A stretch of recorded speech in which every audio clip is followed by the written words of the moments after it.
வணக்கம். இன்றைக்கி ஒரு சூப்பரான சிம்பிளான ஈஸியான சிக்கன் கிரேவி எப்படி பண்ணுறதுன்னு பார்க்கலாமா? இந்த சிக்கன் கிரேவி பண்ணுறதுக்கு 3 டேபிள் ஸ்பூன் ஆயிலை நம்ம குக்கரில் சேர்த்துக்கலாம். அது கூட ஆயில் சூடானதுக்கப்புறம் சோம்பு சேர்த்து, சோம்பு வெடித்ததுக்கப்புறமா ஒரு பெரிய சைஸ் வெங்காயம் இல்லை சின்னதாக 2 வெங்காயம் சேர்த்து நல்லா வதக்கிக்கலாம்.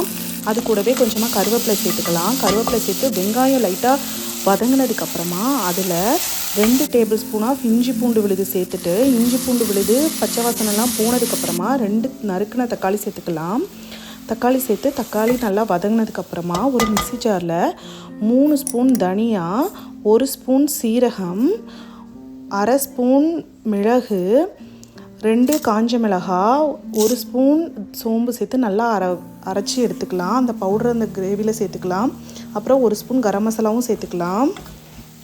சேர்த்து நல்லா கலந்துட்டு அது கூட கொஞ்சமாக மஞ்சத்தூள், உப்பு தேவையான அளவு எல்லாம் சேர்த்து நல்லா மிக்ஸ் பண்ணிவிட்டு, இது கூட நம்ம 1/2 கிலோ சிக்கன் சேர்த்துருக்கோம்.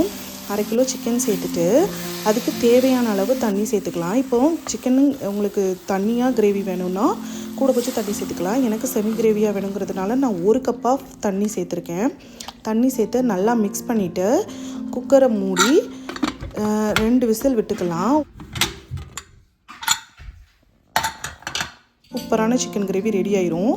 இது ஈஸியாக குயிக்காக செஞ்சு முடிச்சிடலாம். டேஸ்ட்டும் சூப்பராக இருக்கும். இது சப்பாத்திக்கு, இட்லிக்கு, ரைஸுக்கு எல்லாத்துக்குமே நல்லாயிருக்கும். நீங்களும் இந்த சிக்கன் கிரேவியை ட்ரை பண்ணி பாருங்கள். நன்றி.